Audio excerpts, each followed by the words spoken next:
Hello everyone. In this video we'll learn about inflation targeting.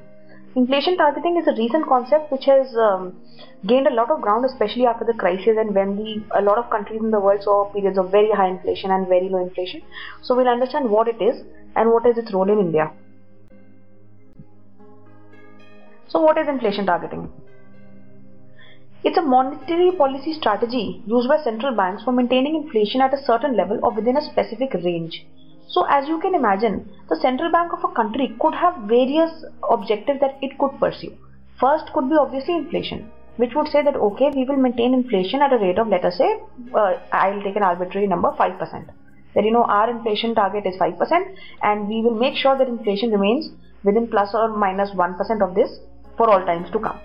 On the other hand, some central bank may say that okay, that is not our only objective. We could also want to have a higher growth in the country, and that also could be part of its objectives.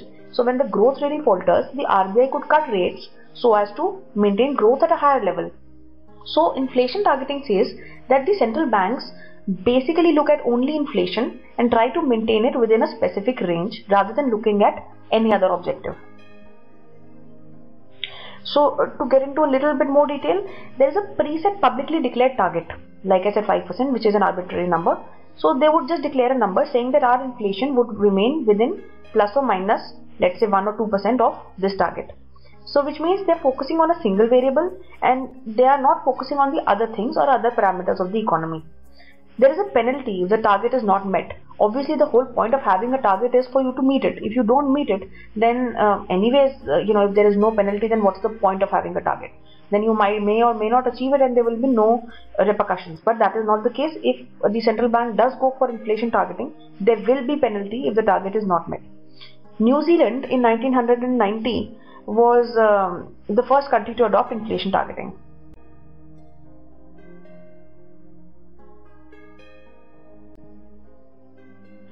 Okay, what are the other countries who are using it? You can see on this, it was Canada, Australia, Norway, Chile, Finland, Brazil, New Zealand, South Africa, Israel, Mexico, Sweden and Spain. So you do see that the certain big countries like US and UK and EU overall are obviously missing from this. So right now RBI is not a pure inflation targeter. So what are the arguments for RBI to become a pure inflation targeter? First of all, India is a poor country and inflation or price rise affects a lot of people.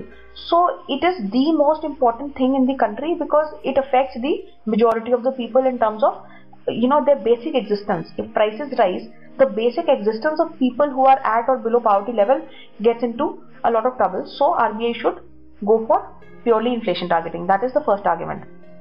Secondly, even in your own life, if you set one target for yourself, that is, let us say, getting into a particular institute or getting, let us say, 90% in your board exams, you might be able to better achieve that target. If you have 10 targets saying that you need to do well in the exams also, but you need to, be on the cricket team also, and you need to be a swimming champion also, then you may not be able to achieve anything. So this argument says that if RBI's sole objective is to target inflation and keep it within a range, then it will be able to better achieve. Otherwise, it will just keep beating around the bush and not be able to achieve anything. Thirdly, many foreign central banks are targeting inflation, so this argument also gains a lot of traction. But as you can see, there's a long laundry list of why it is neither desirable nor practical in India to have purely inflation targeting central bank. First of all, the larger development context necessitates multiple objectives. We cannot just do away with the objective of growth, to maintain inflation. For instance, in the personal example I gave, while it is important for you to achieve, let's say, 90% in your boards, but for your overall development, it is also important for you to, let's say, play cricket or participate in extracurricular activities. So if you were to give only one target, it might not be good for you in the long run and it might not be good for your overall personality development. It's the same case for RBI in India. Second point is that food items have a very large weight in India's inflation scenario or the Indian economy as such, because majority of the people are poor, and if you see the consumption basket of the people, food has a very high weight. But food is a peculiar commodity which is subject to a lot of supply shocks. There could be rain failure or excess rains or droughts, because of which food crops may fail in India or abroad. So that really can't be controlled by monetary policy. It's not that RBI can raise or decrease its rate and the food prices will suddenly fall into line. So when you can't control something, how can you give someone a target for achieving that? Third is there is no representative inflation index for emerging economy with imperfect markets and diversity. Although this can be said to be sort of, some economists and policy makers have said that this is sort of an excuse, because if there is no representative inflation index, then you better get one. Like the new CPI index that I talked about in another video is an attempt in that direction, where you have CPI urban and CPI rural and you combine that to get CPI overall. That could be a pretty representative inflation index. And if you do not have perfect markets, then you should try to move towards removing the inefficiencies of the markets. You cannot just get away by saying, well, we don't have a good index, so we won't try to target inflation. But that nonetheless is an argument. Then there is inefficient and ineffective monetary policy transmission due to structural factors.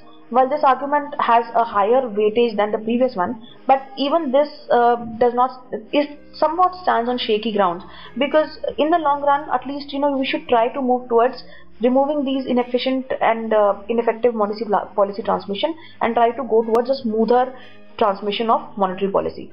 But this is somewhat of a more valid argument. Then there are volatile capital flows in India which need to be managed. See, we also we cannot let our exchange rate really go totally free, because then it will affect our development a lot. Now, if you want to keep your exchange rate in check, you have to manage the volatile capital flows, which again means that your inflation cannot be totally in your control. Now, this involves a lot of higher economic theory, which I will not get into, but you should just know that there are always trade-offs in the economy. If you're trying to keep one thing stable, the other thing will be more volatile. So again, this is very simple common sense logic. If you do try to achieve, with high precision marks in your examinations, then your performance on the play field would fluctuate. It's just to draw an analogy. It's not obviously a very exact example, but we have volatile capital flows which need to be managed, which could lead to problems in maintaining the inflation target. Secondly, another point, which is a more basic point, is that why do we want to achieve price stability? Obviously, the argument is that, price stability means that your markets are stable. But this argument strikes at the very root of this. This says price stability does not necessarily ensure financial stability. In the crisis of 2008, what was seen in the entire world was that the prices were really stable before the crisis and also at a very low level. So inflation was really low and prices were under control. But even then, there were certain underlying forces at play which led to havoc in the markets. So price stability did not necessarily mean financial stability, and it led to entire banks falling, entire countries defaulting. So, when you're trying to make your prices stable, are you really achieving anything? Or should you be looking at more fundamental questions and more fundamental forces at play in your economy? That is a question which people who do not want RBI to target inflation are asking.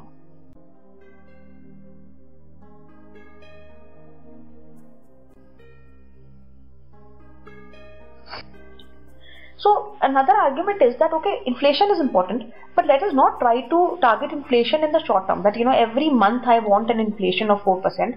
Let us try to target inflation in the medium term. So obviously there are various advantages of that. Firstly, stable relationship between money and inflation is not critical to its success. Like all the arguments I gave you earlier, some of them involve the fact that, we can't really manage prices in the short term because food is a constraint, your exchange rate is a constraint, you have inefficient transmission, you have inefficient markets. But all these are more constraints in the shorter term. But in the medium term, a lot of these tend to stabilize over the period, and you could target inflation in a better way. So that is the first point. Secondly, if you do have a medium-term inflation targeting, it is easily understood by the public and your monetary policy becomes highly transparent. So the people know what the central bank will do. So if the central bank sets a target medium term of 4% and the inflation has been a lot higher or a lot lower for quite some time, then the economic agents in the market will have certain expectation as to what the central bank will do. So which brings in transparency in the markets and helps in the overall efficiency of the markets.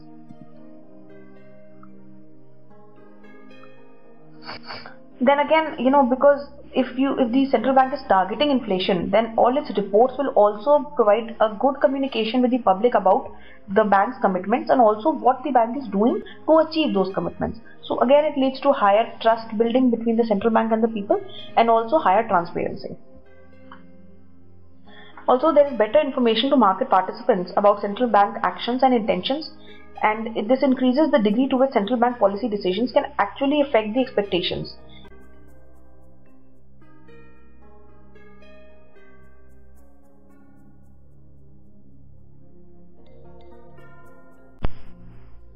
Now, RBI already has some targets, which is it wants to bring inflation up to 8% by January 2015, 6% by Jan 2016, and 4% in the long term. So it's not that RBI is totally unaware of the inflation or it doesn't care about inflation. It does have certain targets in mind. Now, why did this whole debate start in India in the first place? There was a committee, that is Urjit Patel Committee, which recommended to revise and strengthen the monetary policy framework. Now, the recommendations of the committee were as follows. First of all, that the new CPI should be the nominal anchor. I explained the new CPI in another video where I told you that CPI rural and urban was supposed to be combined to get the total CPI, and that is to be used for all policy decisions. So Urjit Patel Committee said that this should be the anchor that you should be using. Secondly, it said that inflation should be targeted and there should be a target of 4% plus minus 2%. So like I was saying, so Urjit Patel Committee recommends that RBI should set a target of inflation of 4%, that is CPI at 4%, plus minus at 2%. Also, they said that the government is to bring down fiscal deficit to 3% by 2016-17. Because till fiscal deficit is under control, obviously the inflation, the RBI monetary policy can do nothing for inflation. Also, the target is fixed. Now, how do you achieve the target? It depends on the monetary policy that RBI adopts. But Urjit Patel Committee said that instead of leaving it completely to RBI, there should be a monetary policy committee for monetary policy decision making, which will decide what steps the central bank should take in order to achieve this target. We will see about this just now. The proposed MPC framework by the Urjit Patel Committee is that there will be a chairman of MPC who will be the governor of RBI. Similarly, there will be 2 members from RBI and 2 external members. So, total of 5 members. The term will be 3 years without renewal prospect. There will be 1 vote and there will not be any abstention whenever there is a vote on the monetary policy, and the majority decision will stand. And it will ordinarily meet every 2 months. Obviously, if there is an emergency, there will be a provision for it to meet at a more frequent level also. And if the committee is unable to achieve the nominal anchor of 4% plus minus 2% of inflation, it will be accountable for the failure, and there could be the government needs to decide what penalty it will impose on the members in case they do fail to achieve the nominal anchor. So obviously the government has had something to say about it. It hasn't accepted everything that the committee has said. Firstly, it says that RBI cannot set for itself an inflation target level of 4% for all times to come. The center will set this target. What they mean is, again, what was the basic argument against inflation targeting? That, see, inflation is not the only thing that is important in an economy. How can you say that, you should have 4% inflation for all times to come? Maybe there is a time where, growth is more important and we are willing to live with an inflation of, 7%? That could be the case. So the government should be in a position to decide that, instead of RBI saying that 4% is the rate that we are going to target. Second, it says that it's best that the inflation targets are set by the government selected by the people and not a bunch of bureaucrats and economists sitting in the Reserve Bank. So they feel again that when the people have voted the government to power, these things which are going to have a far-reaching impact on the people and the economy should be decided by the government, the elected representatives, rather than the Reserve Bank. And also another fundamental point is that when the world is rethinking of inflation targeting, should it actually be adopted in India? Is it the gold standard for economy, the monetary policy makers? ECB, for instance, follows an eclectic monetary policy approach where growth and other macroeconomic goals are also objectives along with inflation. So, like I said, it's not that inflation is the only thing which is important in the world. So, ECB, for instance, also looks at growth and other macroeconomic goals. So, this is what the government had to say about inflation targeting.